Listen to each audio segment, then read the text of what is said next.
early recovery of AI ethics. I then want to kind of defend this turn and bolster it, try and support it by identifying two ways in which it is currently still underdeveloped, that I will propose some options for developing it further that emphasize our experience of AI. So they're, of course, drawing on the praxis philosophies.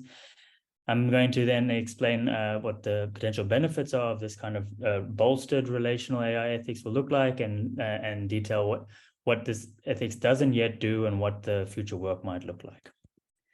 So as we know, the use of AI-based technologies is already pervasive and, of course, is rapidly expanding. And this has spurred a rather massive collective interest in the ethics of AI that has resulted in a really unprecedented kind of ethical attention, not just in terms of the quantity and the rapidness of which we're seeing propagation in this area, but also the interdisciplinarity in terms of not just coming from professional ethicists or philosophers, but also from technical domains and social sciences, as well as a large socio-political engagement in terms of public media and popular media, and also in regulatory bodies and agencies. So this has, of course, generated huge attention. Yet the overall character of this, at least mainstream AI ethics, in significant ways mirrors other domains, other applied domains such as medical ethics and bioethics. And specifically, this means that they're primarily oriented around a rather narrow set of guiding principles. Now, many have already explored the limitations of this kind of ethics in the context of AI and other digital technologies. For example, Hagendorf has argued that such principles and the ethical guidelines that they generate, or the guidelines that are generated on the basis of such principles, are in some ways not sufficiently action guiding due to their conceptual vagueness. They are not concrete enough and open to conflicting interpretation, as well as their rigidity. So they're not flexible enough to respond to the rapidness of innovation and uptake of these technologies in novel contexts. Heilinger then also argues, and this is an argument that I guess can be launched against any kind of principlism, is that these established principles prematurely narrow the scope of ethical attention, and they influence our ethical perception and our scrutiny of such technologies, pigeonholing our view, or giving a certain kind of tunnel vision about what we are doing with ethics and how to do ethics. Of course, famously, Oskies and colleagues noted that even when we do adhere to such principles, and technologies may still be ethically objectionable, so they don't provide us with any kind of final say. And finally, they, as Gisela Mannen in a recent publication has noted, they are quite vulnerable to abuse, especially by public and corporate actors, through such practices as ethics washing and ethics shopping. So there has already been quite some publications that are can be seen as shifting away from this kind of approach, and as wanting to emphasize the social experience of these technologies and to situate these technologies in our living socialized world. And this starts from a recognition that these AI technologies are ubiquitous in and are defining or becoming a defining feature of our emergent social infrastructure. This is an argument from Kuckelberg. And they highlight the need then to account for how such technologies emerge from and contribute to and reify existing relational dynamics and power struggles. That's how they fit into existing circumstances of social injustice. So, of course, Crawford, Eubanks, Noble, and O'Neill's books are quite famous, but I want to linger a little bit on the first two cited here, on Heilinger's recent paper and that of Abeba Birani, and illustrate the dimensions of the relational turn in AI ethics that they advocate. So in Heilinger's paper on the ethics of AI ethics, he draws first on relational egalitarianism, so he's coming from moral and political philosophy here, which stresses the importance of egalitarian modes of interpersonal interaction when considering AI technology. So it's trying to think about the socialized self and how we are able to assess these technologies through the lens of the ways in which they shift power and shift our perception of one another and allow us to relate on grounds of equality. He also draws heavily on feminist philosophy, particularly on Iris Marion Young, and emphasizes the need to evaluate social structures and how these social structures then come together, with these technologies to perhaps enable or hinder our ability to address certain social injustices. So both of these points return our ethical focus to the recognition of ongoing social injustices, and not just to mere assessments of what these technologies are doing or what they can do. And then tasks AI ethics to evaluate how these technologies fit into that existing social landscape. Birani, in turn, and what she explicitly refers to as a relational ethics approach, also wants to stretch the notion of injustice. And here she does it in a slightly different way. She draws on a nice variety of resources here that challenges the dominant individualism that we see in this mainstream ethics, and the kind of principles that are dominant there, which are designed for individuals in mind, to rather talk about a socialized self, so that we are not these abstract entities detached from one another, but that we are deeply social. And yet she's, of course, drawing on an activist accounts of cognition, and also such things as the Ubuntu tradition that really stresses the communal self. Here she also emphasizes the epistemic dimensions of ethical life. So she introduces some really valuable and much needed insights here from Afrofeminist epistemology and post-colonialism to the discourse, by showing how AI ethics can be seen as a continuation of Western dominant modes of thinking, as seen in the case of individualism just mentioned, and how this warps our thinking about the ethical dimensions of these topics and connecting them to the experience of injustice around the world. So both of these I see as really, really good steps for improving AI ethics moving forward. However, they have two limitations that I seek to improve. And the first is a kind of conceptual limitation in terms of the account of the socialized self. And the other is about creating a more practical or more proactive ethics. So the first thing I want to address is how we can account for not just the relational quality of human experience as between people, but also as it being of and through technologies. And here we will, of course, find ample resources in the philosophy of technology, in particular from Don Heide's post-phenomenology and Verbeek's moralization of technology. I then also want to redirect the task of ethical attention following John Dewey's ideas as seeking to reconstruct such experience. So it has a kind of proactive role in problem solving and bringing about better futures. And therefore, we need to think about what might be involved in identifying problems and resolving problems, so that we can contribute to this ongoing social project that we're involved in, and therefore think about how it might facilitate the possibility of moral progress. So, of course, on the first hand, they're trying to bolster this idea of the socialized self that we see in relational accounts. We move from something like the socially embedded self, whose notion we can see really clearly in John Dewey's social psychology, which sees us as habituated and intimately tied to our environments, to our cultures, and how this shapes our sense-making and our ethical lens in which we see the world. And this kinds of notions have then been developed, particularly in empirical research through such fields as 4E cognition, which start to show how humans are not just social, but are also situated. And then we move from there to the notion of human technology relations and the life world. And here, of course, we are shifting towards ideas of post-phenomenology. And here, Larry Hickman's work provides a kind of a glue between the two. He's, of course, worked on the relationship between Dewey's pragmatism and post-phenomenology, and talks here about how we live in a technological culture, and how he would extend Dewey's account of the social environment to include technologies in a really broad view of technology that John Dewey had. Finally, the post-phenomenology work from Don Heide and Peter Paul Verbeek start to talk about this co-constitution and co-construction of technology, in which it's very difficult to separate, and there's perhaps no need to separate ourselves from technologies as they come to, we define our kind of lived experience through them and with them, and that there is this kind of what Verbeek refers to as a technological mediation. So this is the first task, so we bolster it by trying to bring in these other domains that try to articulate the socialized self as also including technologies, and therefore trying to bring into the fold of our own self reflection through AI.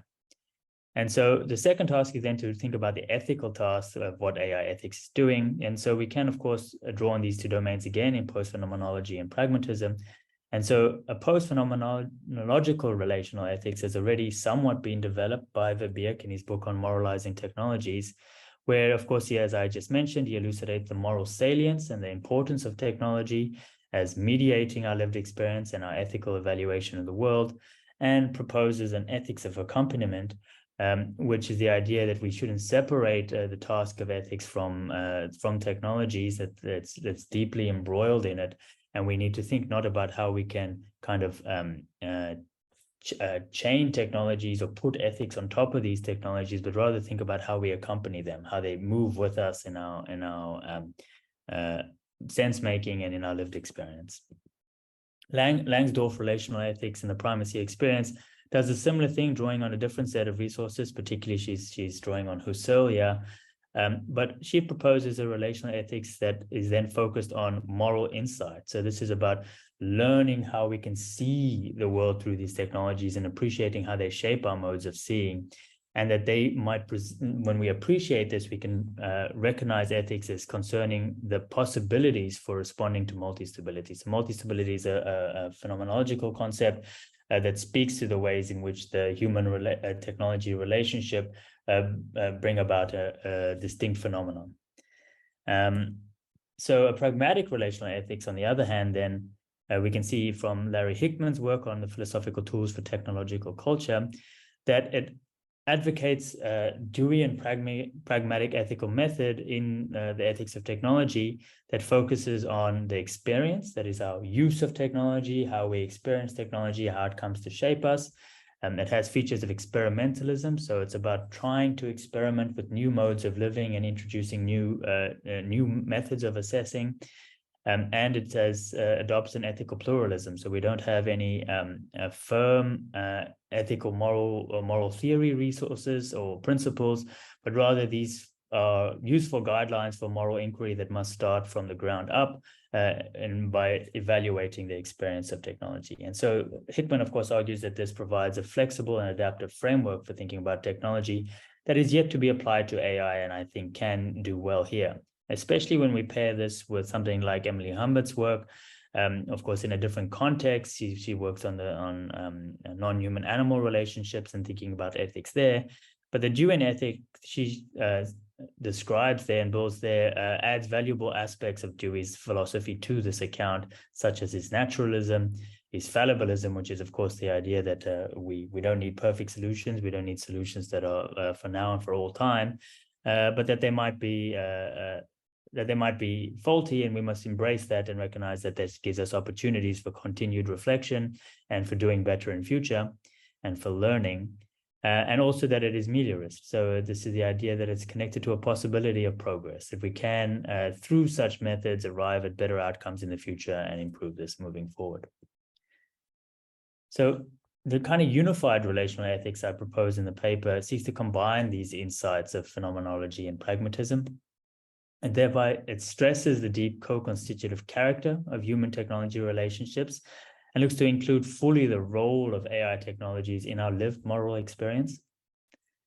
And then also seeks to continually, as like a never satisfied basis, reevaluate and assess this reconstructive potential of AI technologies. That is the way in which they may come to shape our experience and our evaluation, that's our moral evaluation of the world, while also looking at possibilities that some such reconstruction may be desirable. This is the active part of the ethical task as seen by Dewey, is that making moral progress involves reconstruction of the way we experience. So this, of course, allows us to see morally salient issues in a different way, or come to have recognized them in the first place, and then motivates new avenues for addressing them. And of course, technology can be part of enabling the recognition of such models, or such possibilities, sorry.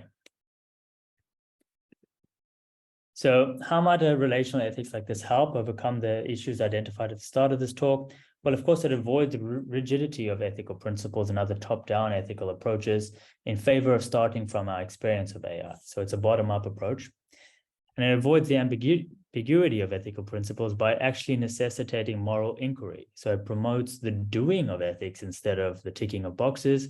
And of course, this might be something that's perhaps undesirable from the technical vantage, which means it's a difficult kind of ethics to incorporate into a design process or to regulate. So it might have weaknesses in that extent, but I do not see them as weaknesses, and we can talk more about this in a moment.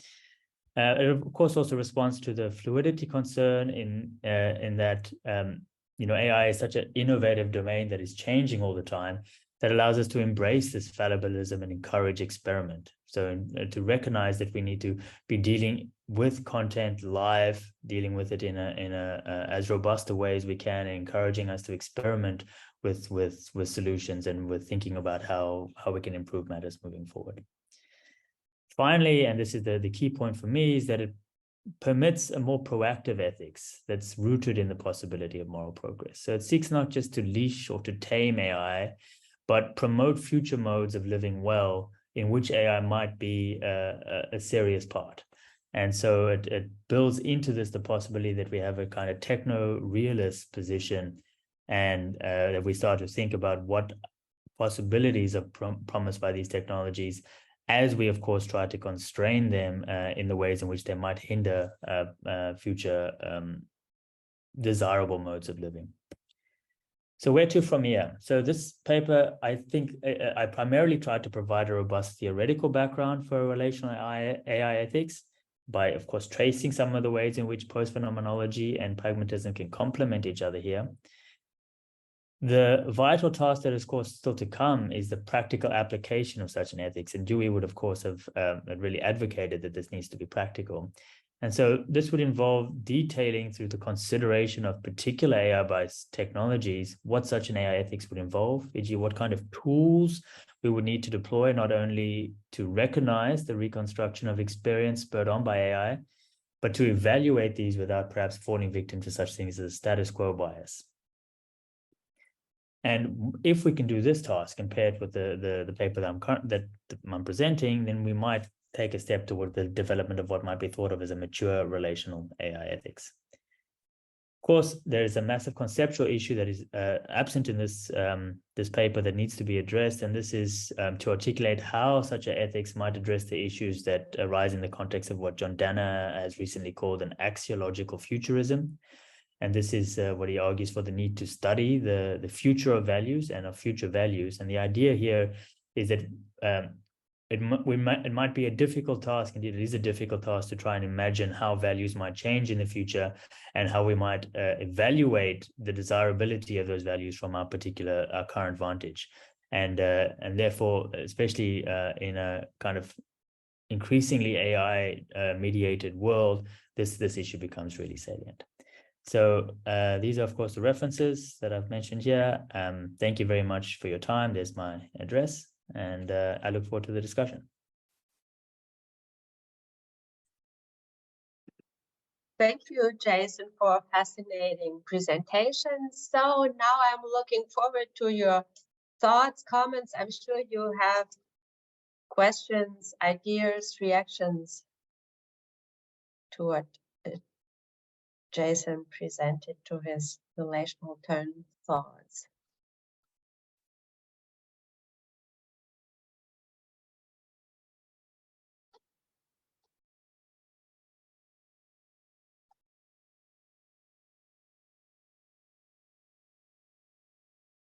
Dane, you want to begin? Sure. Thanks for the interesting talk. I missed a little bit of the beginning. Sorry about that. But I do have a general question about the relational approach.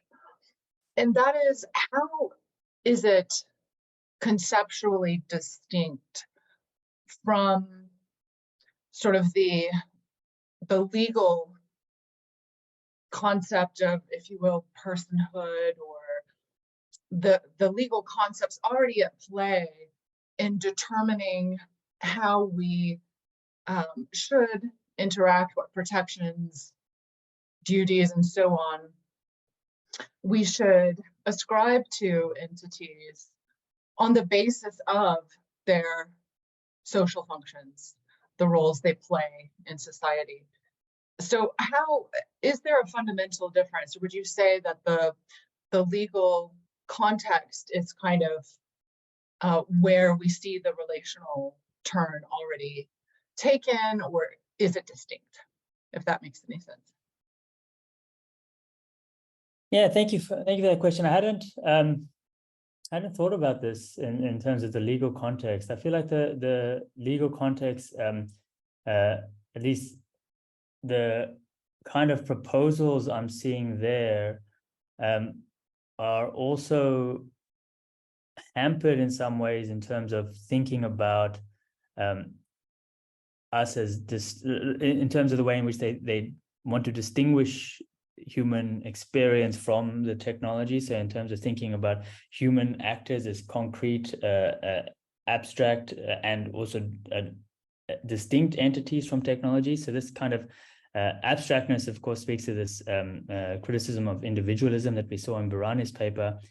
And I think that there's something to that about what the law tries to do and how the law tries to operate here, as trying to provide something concrete in terms of trying to identify who explicit parties are, the ways in which they are harmed by specific technologies, the issues they raise, the interests they have. So it operates in a particular mode that is perhaps different to the task of moral inquiry, but I think they can complement each other. So I think there is meaningful work to be done in terms of trying to get these concepts into that legal kind of framework. And I think that could certainly be meaningful, but it's not something that I thought about myself and would have to think about a bit more. So thank you very much for that question. It's a challenging one. Thank you. Maybe I can follow up on this, because Dana have been having a similar thought. I mean, in the United States, the relational turn is a construct, a term that has been used a lot by David Gunkel and his robo-rights approach. And here there is this clear connection with legal, with a legal context. And I'm not sure, Dane, but maybe this was this was the context why you asked this. And yeah, for me too, this talk of relational turn varies almost immediately. I make this connection with those claims like robots can have rights, they should have rights, and I mean this type of discussion. And yes, I saw that your discussion went the way you developed your relational turn position is very different from David Gunkel's position, but still, what are the connections? How are they connected? Are they connected at all? Is it just the same term that both types of positions are using just by chance, or what is the connection? I mean, yeah, maybe you. Yeah. No, thank you so much for pointing that out. It's actually something I did want to make a note of in the paper, in the talk. And then when I started to practice the talk, I thought this is already too long, so I didn't want to clarify that too much. But you're of course right that Gunkel does use this exact term, and I encountered this in the process of writing this. I saw one of his talks on the relational turn, where of course what he's really focused on is about how we can construct our ethical view on the agency of technologies by the ways in which we relate to them. And I think there's some nice parallels to be drawn between what he's trying to do there and what someone like Emily Hubbard's trying to do in the context of constructing an ethics in terms of our relation to non-human animals. So there's some interesting parallels there. But it was actually just a coincidence that he refers to it as the relational turn too. Of course, there is an overlap here. And that comes through something like Verbeek's work, right? Because in Verbeek's work, through his mediation theory, through his ethics of accompaniment, he does want to argue for a kind of agency in technology. He does want to argue that we have to take seriously the influence they have over us and our thinking processes, as this is a form of agency that makes them like relevant targets of ethical consideration. So I think there would be overlap there to what Gunkel has said. But the question of whether we should consider AI-based technologies agents in some way, or whether we need to bring them into the legal fold in terms of assigning them responsibility and addressing certain responsibility gaps, is not something that I had considered in the context of this paper, and I don't think I intend to, but I think there's some interesting work going on there. Yeah, thank you for explaining this, for making making clear the distinctions and the overlap. Laura, it's your turn. Yes, thank you. Thanks, Jason, for this really interesting talk and the presentation of your ideas.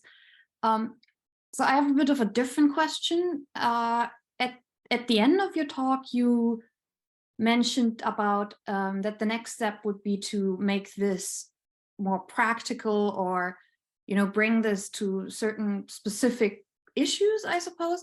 So I was wondering if you already have some ideas about that, or so I would be really interested in hearing how this could play out to apply this approach. So, for example, what would this mean for a specific ethics of AI issue?